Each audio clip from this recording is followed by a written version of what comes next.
할렐루야. 예수 그리스도 이름으로 하나님 말씀 함께 나눈 시간 갖도록 하겠습니다. 이 시간 같이 은혜 나누실 말씀 사무엘상 26장 1절에서 21절까지 제가 읽겠습니다. 1절에서 21절까지 제가 낭독하겠습니다. 10사람이 기브아에 와서 사울에게 이르러 가로되 다윗이 광야 앞 하길라 산에 숨지 아니하였나이까? 사울이 일어나 10황무지에서 다윗을 찾으려고 이스라엘에서 택한 사람 3천과 함께 10황무지로 내려가서 광야 앞 하길라 산 길가에 진치니라. 다윗이 황무지에 있더니 사울이 자기를 따라 황무지로 들어옴을 깨닫고 이에 탐정을 보내어 사울이 과연 이룬 줄 알고 일어나 사울의 진친 곳에 이르러 사울과 네레 아들 군대장관 아브넬의 유하는 곳을 본즉 사울이 진 가운데 누웠고 백성은 그를 둘러 진쳤더라. 이에 다윗이 햇사람 아히멜렉과 스루야의 아들 요압의 아우 아비새에게 물어 가로되 누가 나로 더불어 진에 내려가서 사울에게 이르겠느냐? 아비새가 가로되 내가 함께 가겠나이다. 다윗과 아비새가 밤에 그 백성에게 나아가 본즉 사울이 진 가운데 누워 자고 창은 머리곁 땅에 꽂혔고 아브넬과 백성들은 그를 둘러 누웠는지라. 아비새가 다윗에게 이르되 하나님이 오늘날 당신의 원수를 당신의 손에 붙이셨나이다. 그러므로 청하오니 나로 창으로 그를 찔러서 단번에 땅에 꽂게 하소서. 내가 그를 2번 찌를 것이 없으리이다. 다윗이 아비새에게 이르되 죽이지 말라. 누구든지 손을 들어 여호와의 기름 부음을 받은 자를 치면 죄가 없겠느냐? 또 가로되 여호와께서 사시거니와 여호와께서 그를 치시리니 혹 죽을 날이 이르거나 혹 전장에 들어가서 망하리라. 내가 손을 들어 여호와의 기름 부음을 받은 자를 치는 것을 여호와께서 금하시나니 너는 그의 머리 곁에 있는 창과 물병만 가지고 가자 하고 다윗이 사울의 머리 곁에서 창과 물병을 가지고 떠나가되 깨든지 이를 보든지 알든지 하는 사람이 없었으니 이는 여호와께서 그들로 깊이 잠들게 하셨으므로 그들이 다 잠이 없더라. 이에 다윗이 건너편으로 가서 멀리 산꼭대기에 서니 상거가 멀더라. 다윗이 백성과 네레 아들 아브넬을 대하여 외쳐 가로되 아브넬아 너는 대답지 아니하느냐? 아브넬이 대답하여 가로되 왕을 부르는 너는 누구냐? 다윗이 아브넬에게 이르되 내가 용사가 아니냐? 이스라엘 중에 너 같은 자가 누구냐? 그러한데 내가 어찌하여 내 주 왕을 보호하지 아니하느냐? 백성 중 한 사람이 내 주 왕을 죽이려고 들어갔었느니라. 내 행한 이 일이 선치 못하도다. 여호와께서 사시거니와 여호와의 기름 부음 받은 너희 주를 보호하지 아니하였으니 너희는 마땅히 죽을 자니라. 이제 왕의 창과 왕의 머리 곁에 있던 물병이 어디 있나 보라. 사울이 다윗의 음성을 알아듣고 가로되 내 아들 다윗아 이것이 내 음성이냐? 다윗이 가로되 내 주 왕이여 내 음성이니이다. 또 가로되 내 주는 어찌하여 주의 종을 쫓으시나이까? 내가 무엇을 하였으며 내 손에 무슨 악이 있나이까? 청컨대 내 주 왕은 이제 종의 말을 들으소서. 만일 왕을 격동시켜 나를 해하려 하는 이가 여호와시면 여호와께서는 제물을 받으시기를 원하나이다마는 만일 인자들이면 그들이 여호와 앞에 저주를 받으리니 이는 그들이 이르기를 너는 가서 다른 신을 섬기라 하고 오늘날 나를 쫓아내어 여호와의 기업에 붙지 못하게 함이니이다. 그런즉 청컨대 여호와 앞에서 먼 이곳에서 이제 나의 피로 땅에 흐르지 말게 하옵소서. 이는 산에서 메추라기를 사냥하는 자와 같이 이스라엘 왕이 한 벼룩을 수색하러 나오셨음이니이다. 사울이 가로되 내가 범죄하였도다. 내 아들 다윗아 돌아오라. 내가 오늘 내 생명을 귀중히 여겼은즉 내가 다시는 너를 해하려 하지 아니하리라. 내가 어리석은 일을 하였으니 대단히 잘못되었도다. 여기까지 읽겠습니다. 길지요? 우리 성도님들 중고차 시장에 대해서 어떤 인식을 가지고 계신가요?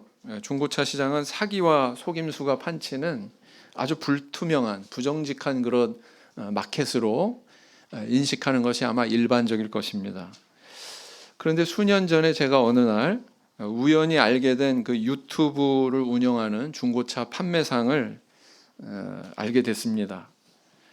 그래서 이 시장에 대해서도 예외는 있구나, 예외인 사람도 있구나, 이런 것들을 느끼게 되었는데요.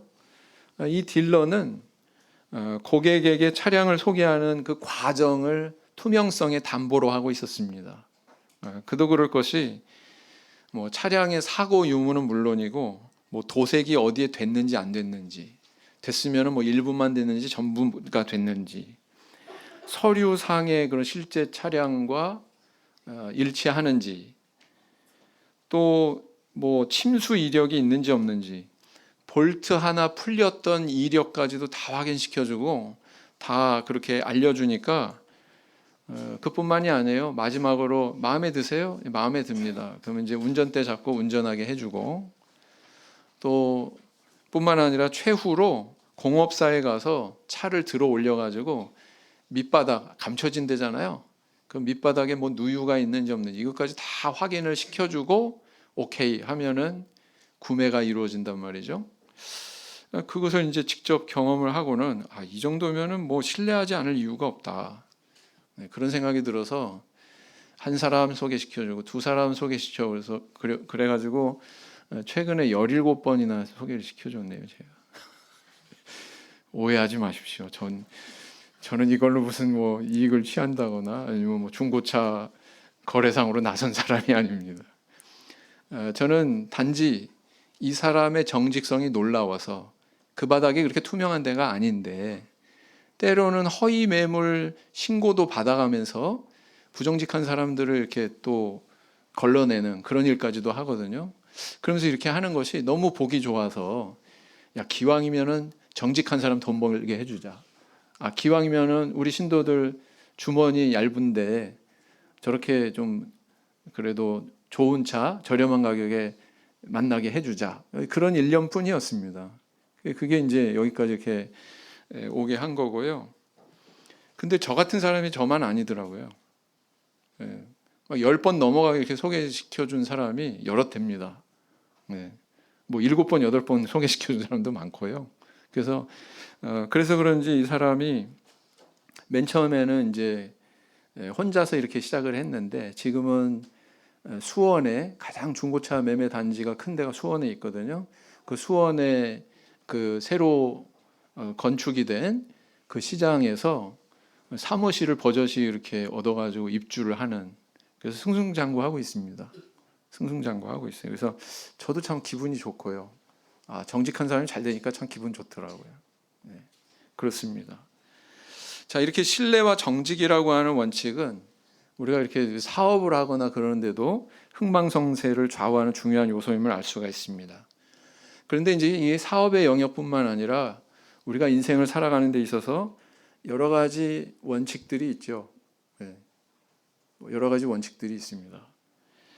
어떤 경우는 이 원칙이 지켜져야 하는지에 대한 그런 지침이 우리에게 주어져 있죠. 이미 하나님께서는 우리에게 이 성경 말씀을 통해서 우리 삶의 영역에서 꼭 필요한 것들, 그런 원칙들을 이미 우리에게 가르쳐주고 계십니다.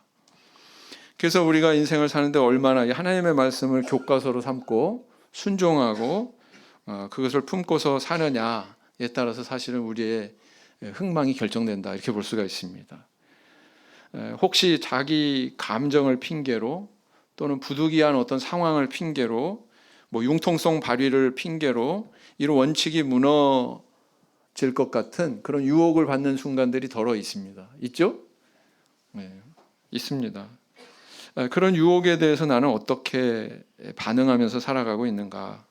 오늘은 이 다윗이 과거에 경험한 상황과 유사했던 그런 상황을 반복해서 이렇게 경험하면서, 그럼에도 불구하고 그가 자기 원칙을 깨지 않고 묵묵히 지켰던 그런 모습을 통해서 함께 깨닫고 은혜 나누는 시간을 가지고자 합니다. 우리 성도님들, 제가 굉장히 길게 이렇게 오늘 본문을 읽었는데 이것을 들으시면서 어떤 감정을 느끼셨어요? 2주 전에, 석주 전인가요? 굉장히 유사한 그런 상황을 접하지 않았습니까? 네. 먼저 이제 다 뭐 성경 통독 열심히 하시는 분들은 아시겠지만 24장의 내용과 26장의 내용이 많은 부분에서 일치하고 있습니다. 아주 유사한 상황을 기록을 하고 있어요. 너무나 일치하는 점이 많아서 어떤 성경학자들은 이거 한 번 일어난 사건을 두 번 반복해서 기록한 거 아니야? 이렇게 의심하기도 합니다. 근데 그것은 사실이 아니죠. 왜냐하면은 자세히 살펴보면 일치점만 있는 게 아니라 다른 점이 많기 때문입니다. 달리 기록하고 있어요. 자, 24장에서는 어디에서 일어난 사건이 있어요? 어디에서 일어났습니까? 엔게디라고 하는 지명을 명시하고 있습니다. 엔게디 황무지에서 동굴 안에서 이 사건이 일어났다 이렇게 기록을 하고 있습니다. 그래서 다윗이 칼로 사울의 옷자락을 가만히 베는 그런 내용을 기록을 하고 있죠. 반면에 26장에 오늘 읽은 본문에는 어떻게 나와 있습니까? 어느 곳에서 일어난 사건이에요? 10황무지입니다. 10황무지라고 하는 곳에서 이 사건이 일어났고 다윗은 사울 왕의 물병과 창을 취해 가지고 나왔다. 이렇게 기록을 하고 있죠. 엄연히 달라요. 또 24장은 다윗이 동굴에서 사울 왕의 뒤를 따라 나오면서 두 사람의 대화가 이루어졌고 26장에서는 다윗이 저 산꼭대기에 가가지고 멀찍이 서가지고 사울 왕과 대화를 하는 그런 장면으로 기술을 하고 있습니다. 맞죠? 그래서 이렇게 다른 점이 한둘이 아니기 때문에 사실은 다른 장소에서 일어난 두 번의 유사한 사건이다라는 것을 알 수가 있습니다. 그런데 우리가 이렇게 생각해 볼 수 있잖아요. 이 사무엘기를 기록한 저자가 뭐 유사한 사건이니까 이거 하나는 생략하자. 생략할 수도 있잖아요. 근데 여기 왜 이렇게 유사한 사건을 다시 한번 26장에서 연속해서 기록을 하고 있을까? 그 이유는 무엇일까? 이런 의문을 품어볼 수가 있습니다. 결론을 먼저 얘기하자면 그 이유는 뭐냐면 사울 왕의 태도가 이런 유사한 상황에서도 계속 변하지 않고 반복되고 있다는 사실이고 또 다윗의 태도가 유사한 상황이 이렇게 반복되는데도 불구하고 그가 변치 않고 붙드는 것이 있었구나라는 것을 보여주고 있는 겁니다. 그래서 이 반복 기록을 통해서 이 두 사람이 가는 길이 이렇게 달랐다. 그 길은 변하지 않았다. 사울 왕이건 다윗이건 변하지 않았다라는 것을 이렇게 표현하고 있는 거예요. 그래서 오늘 본문에 읽지는 않았습니다. 마지막 26장의 마지막 절을 보시면 이렇게 기록을 하고 있습니다. 26장 25절 마지막을 보시면은 어떻게 기록하고 있어요? 다윗은 하반절을 보시면은 다윗은 자기 길로 가고 사울은 자기 곳으로 돌아가니라 그랬죠? 두 사람이 보여준 이런 대조되는 그런 행로에 대해서 반복적으로 접하게 되는 그런 상황에 대해서 변하지 않고 사울 왕은 사울 왕대로 다윗은 다윗대로 나타낸 그런 행보가 있습니다. 사울은 어땠습니까? 끊임없이 미워하고 집착하고 집요하게 추적하고 반복해서 약속을 지키지 않습니다. 자기 입으로 했던 약속을. 반면에 다윗은 어땠습니까? 끊임없이 용서하고 그리고 도망하고 나는 전혀 당신을 해칠 의사가 없습니다. 이 태도는 변함이 없어요. 그걸 계속 보여주고 있지 않습니까? 이 두 사람의 모습은 오늘날 우리 성도들에게 두 가지 방향에 대한 교훈을 주고 있다 이렇게 볼 수가 있습니다. 성도는 마땅히 악인의 성향에 대해서도 알아야 돼요. 의인의 특징도 알아야 됩니다. 그래야만 악을 버리고 의의 길로 갈 수가 있습니다. 그래서 순진하고 단순한 것만이 능사가 아니에요, 사실은. 단순한 것을 순진한 것과 구분하셔야 됩니다. 똑같은 걸로 하시면 안 됩니다. 우리는 순수해야 돼요. 그러나 악의 성향에 대해서도 알아야 됩니다. 그래서 이렇게 두 가지에 대해서 다 잘 알아야 우리가 올바른 길을 갈 수가 있다는 것이죠. 자, 그럼 이 두 가지 방향의 구체적인 교훈은 우리에게 어떻게 주어지고 있습니까? 먼저 악인에 대해서 악인에 대한 지식 어떤 게 있을까요? 첫째는 악인은 원칙이 아니라 감정의 지배를 받는 존재다라는 걸 아셔야 됩니다. 악인은 원칙이 아니라 무엇에 지배받아요? 감정에 지배받는 자임을 알아야 된다라는 것입니다. 이 사울 왕이 다윗에 대해서 살의를 품기 시작한 건 언제였습니까? 사무엘상 19장 6절을 보시겠습니다.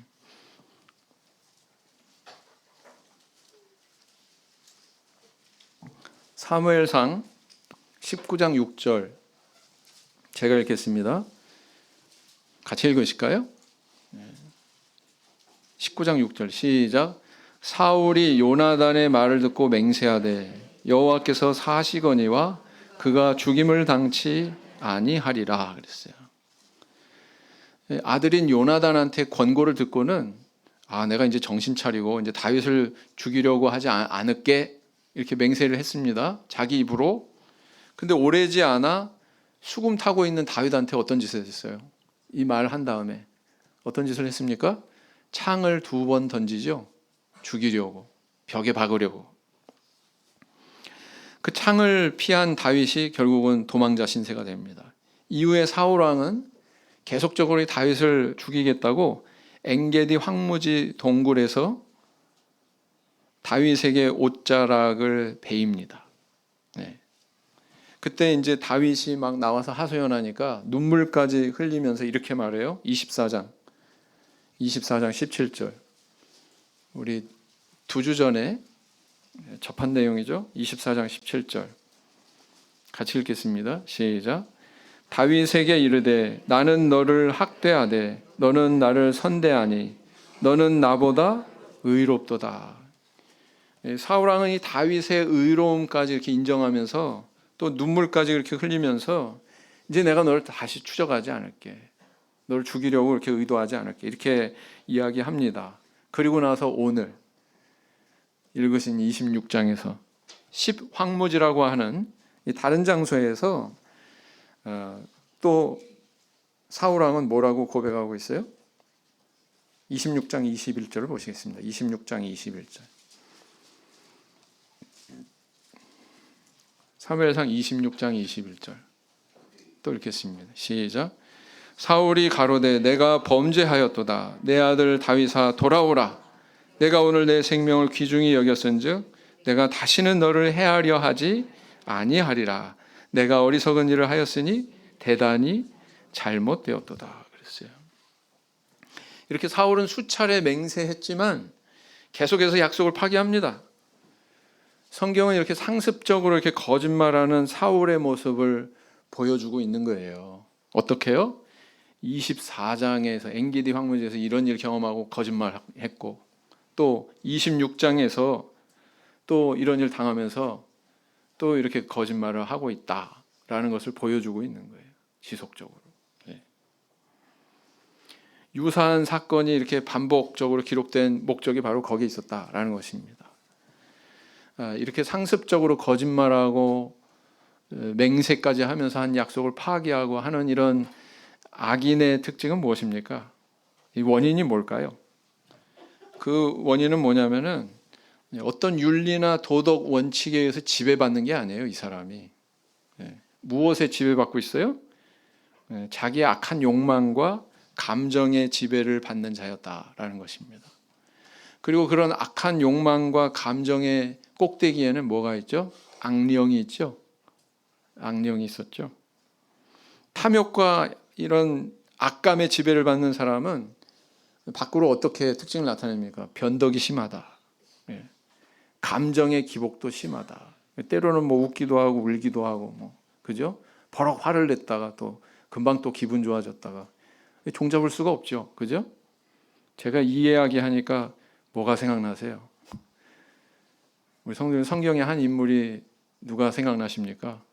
이런 성향을 보인 사람이 또 있습니다. 누굴까요? 모세 시대에 애굽의 통치자 누구였습니까?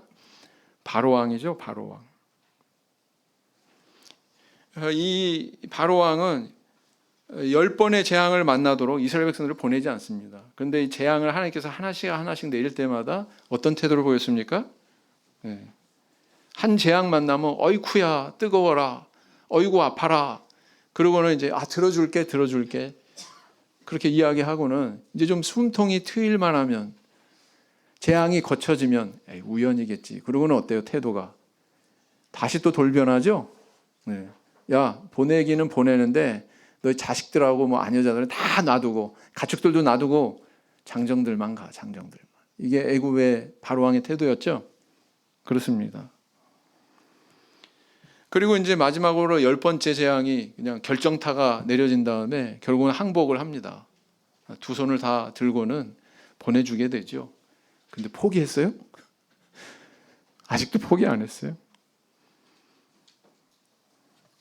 이제 홍해 바다 앞에 이제 진치고 있는 이스라엘 백성들을 이 가만히 안 두겠다, 다시 끌어와야지. 그리고는 애굽에 있는 모든 신하들, 병거들, 그리고 특별 병거, 이렇게 기록하고 있습니다. 특별 병거까지 동원해서 모든 전력을 다 동원해서 추격을 합니다. 근데 그 결과가 어떻게 됐습니까? 홍해를 건너고 있는 그 이스라엘 백성들 추격하다가 결국은 홍해가 이렇게 물이 다시 합해져서 다 수장돼 버리죠. 전멸합니다. 그래서 애굽의 군대가 이렇게 탐욕과 악감의 지배를 받는 사람은 어떤 윤리나 도덕의 원칙을 기대할 수가 없어요. 기대할 수 없습니다. 이런 자의 원칙이 있다면 오로지 한 가지, 자기 감정이 원칙이다. 그걸 누가 맞추겠어요? 그죠? 그리고 이런 사람은 결국 멸망하게 된다는 것입니다. 아마도 제가 생각하건대 우리 성도님들 가운데 이방인 배우자가 있는 그런 가정의 경우, 제일 힘든 경우가 어떤 경우냐면은 술주정하는, 알코올 중독이나 막 그래서 술주정하는 그런 불신 배우자를 둔 사람이 아마 제일 힘들 것 같아요. 제가 볼 때는. 술 취한 사람 특징이 있죠. 평소 표현 못한 감정 다 술 마시고 들어와서 다 표현합니다. 그죠? 자기는 다 표현하죠. 스트레스 풀죠. 근데 그거는 다 누가 받아요? 그 스트레스는? 우리 성도님들이 받고 있어요. 울다가 웃기도 하고, 화내다가 갑자기 사과하기도 하고, 그죠? 때로는 그 필름이 끊겨가지고 자기가 과거에 무슨 말 했는지도 싹 잊어버려요. 내가 그런 말 했어? 술 취하고 한 말이니까, 그죠? 그거 어떻게 신뢰할 수 있겠습니까? 신뢰할 수 있어요? 기대하는 게 어리석은 거 아닙니까? 그렇습니다. 그래서 이렇게 아무 기억도 못하니까 자기가 무슨 행동을 했는지 어떤 양심의 가책도 못 느끼고 부끄러움도 못 느껴요. 그렇습니다. 심각한 거죠.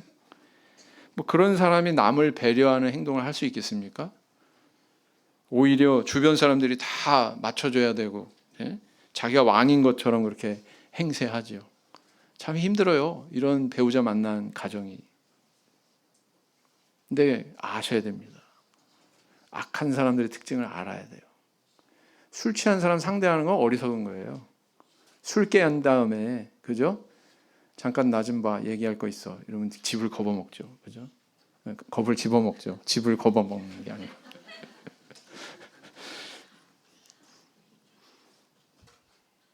그런 겁니다. 사울왕과 같이 악령에 지배받는 사람, 술 취한 사람과 같습니다.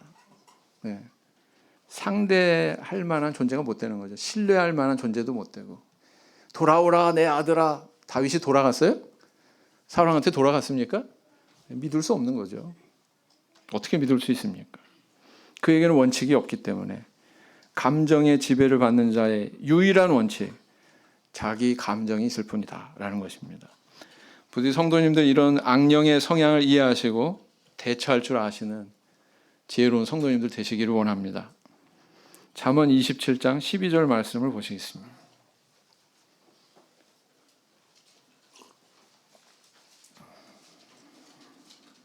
잠언 27장 12절 같이 읽겠습니다. 시작.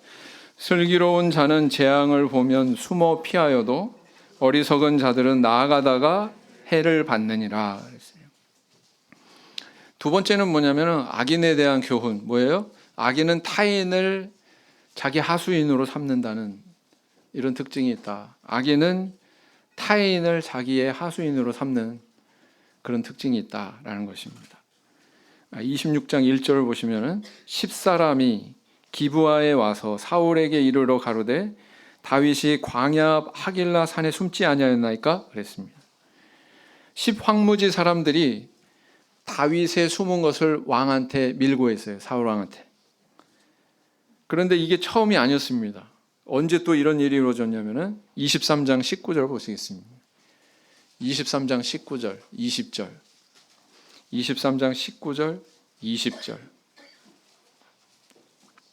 때에 10사람들이 어디 사람들이라고요?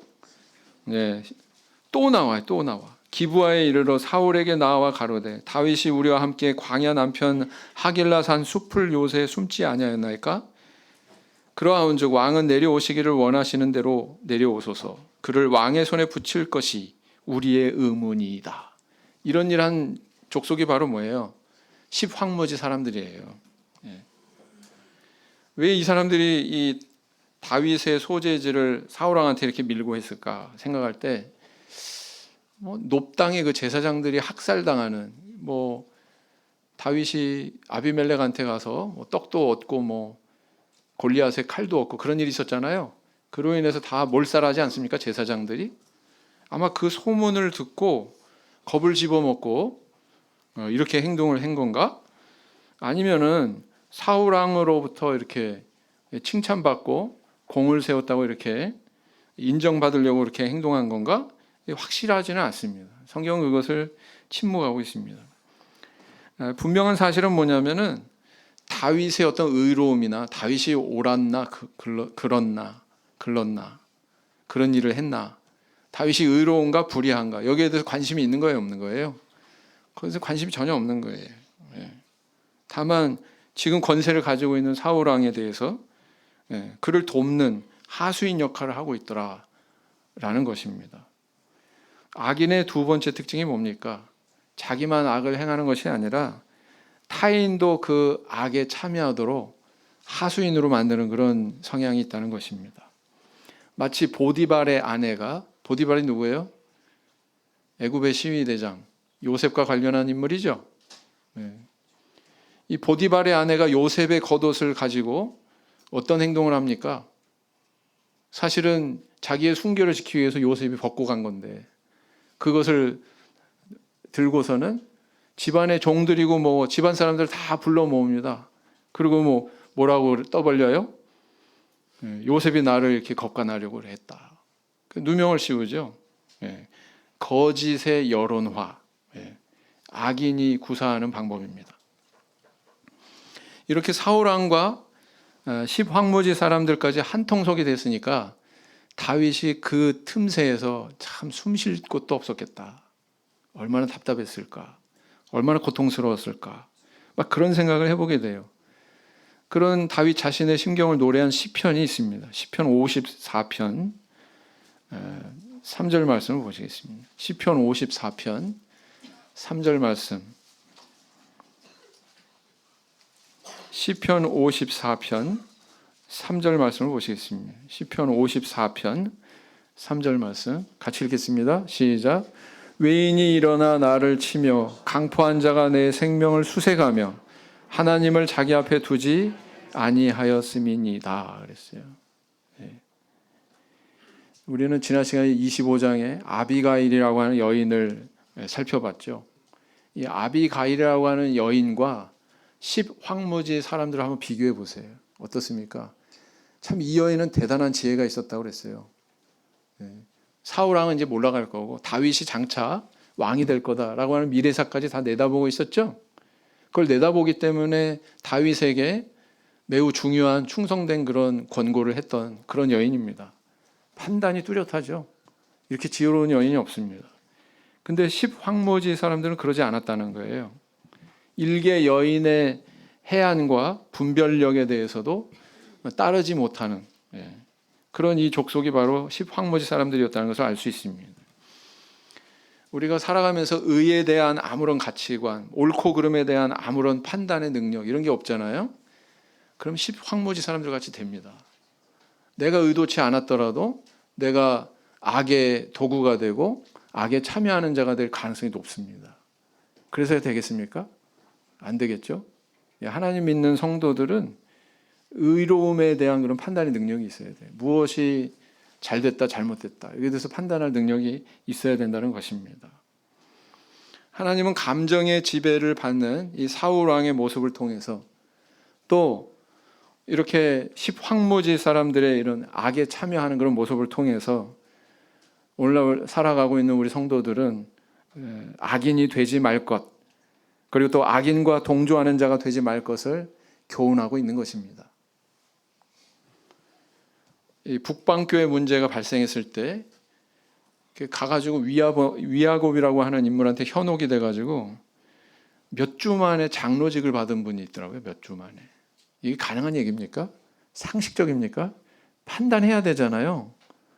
몇 주 만에 장로가 됐어요.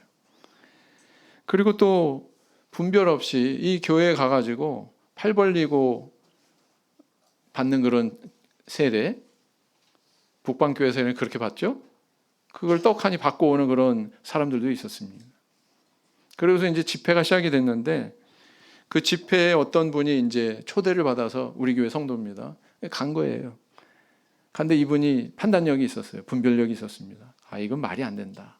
상식적이지도 않고 이거는 올바른 길이 아니다. 의로운 길이 아니다. 이 판단을 하고는 아주 단호하게 거절을 했습니다. 그 다음부터 초대를. 그래서 지금도 우리 교회에서 신앙생활 잘 하고 계세요. 그분은.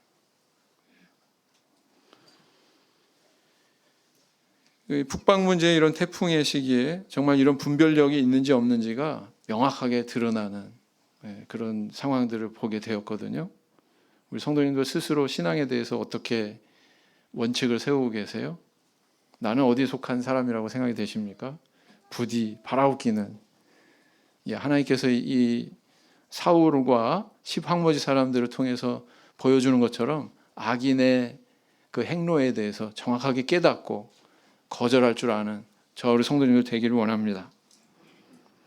자, 그러면 반대로 다윗이 걸어간 길에 대해서 어떤 교훈을 주고 있습니까?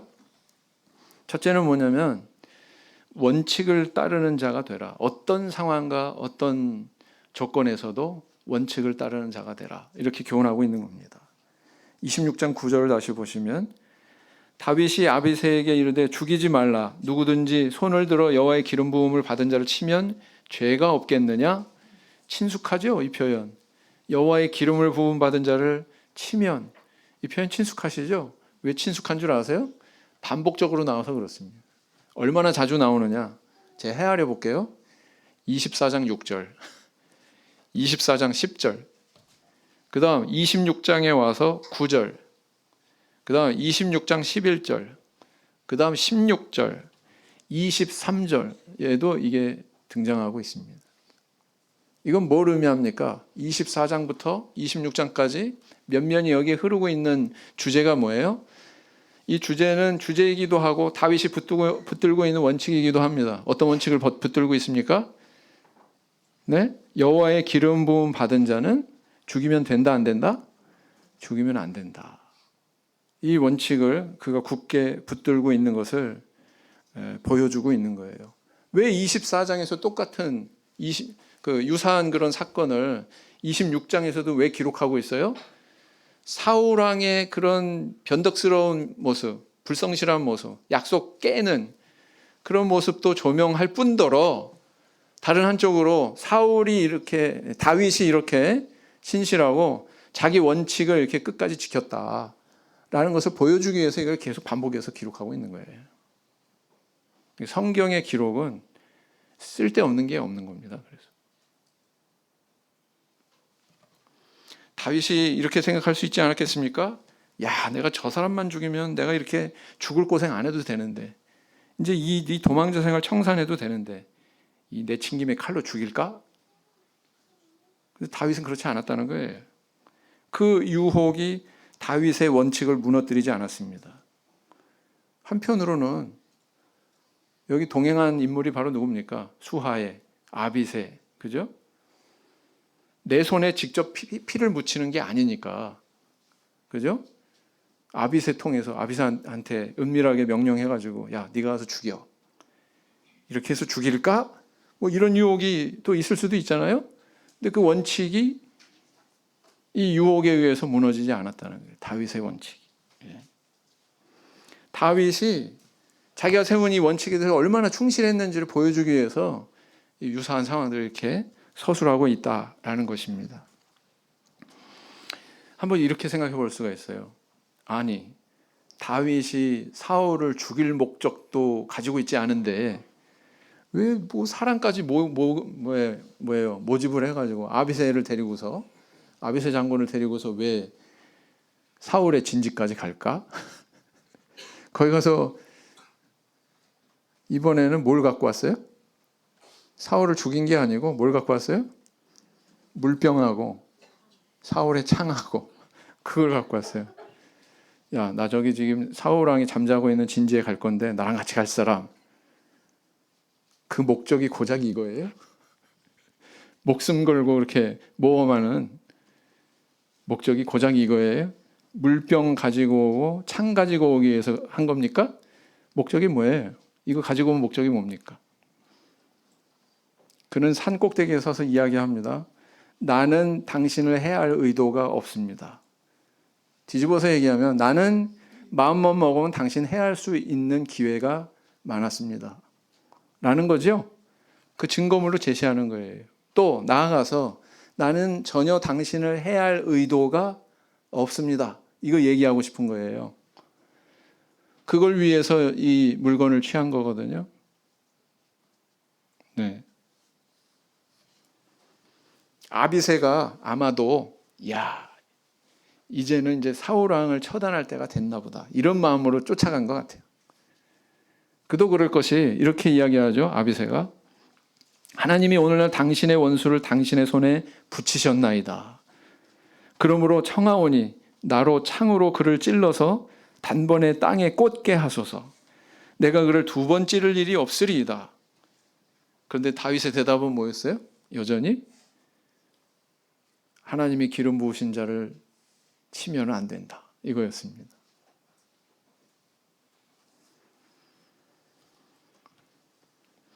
성도들은 살아가면서 흔들림 없이 일관되게 지키는 신앙의 원칙들이 있어야 됩니다. 왜? 하나님 말씀이 그래야 되니까. 우리 마음속에 그런 것들이 있어야 돼요.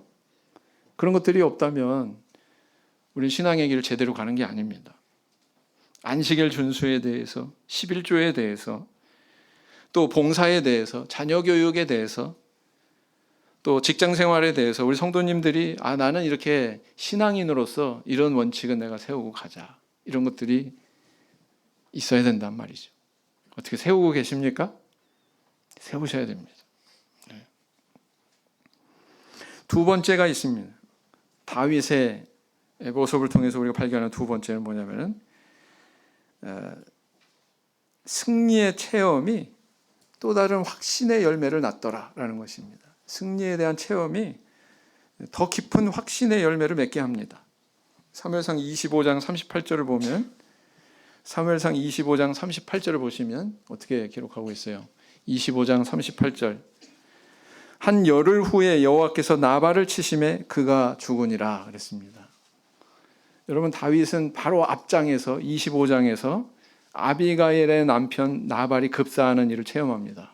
여러분 이게 우연이었습니까? 사실은 누구 칼에 죽을 뻔했어요? 나발이. 다윗의 칼에 죽을 뻔했잖아요. 네. 그런데 직접 보수하면 안 된다는 아비가일의 그런 권고를 듣고 이게 하나님의 음성이구나.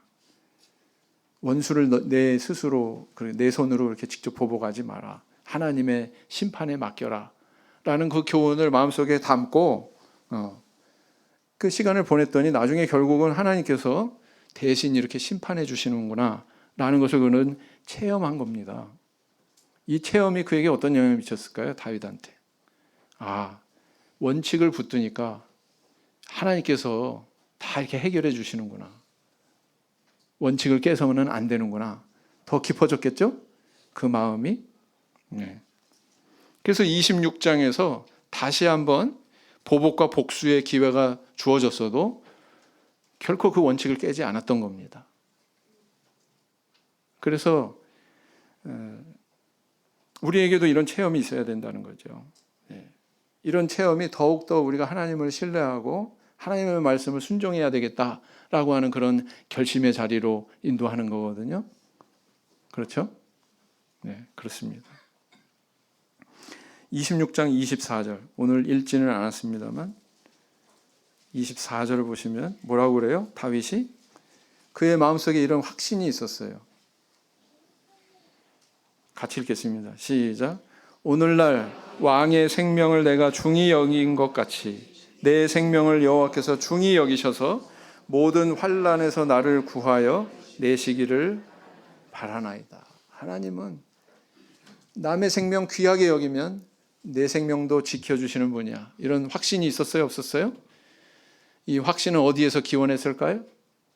그 자신이 체험했으니까.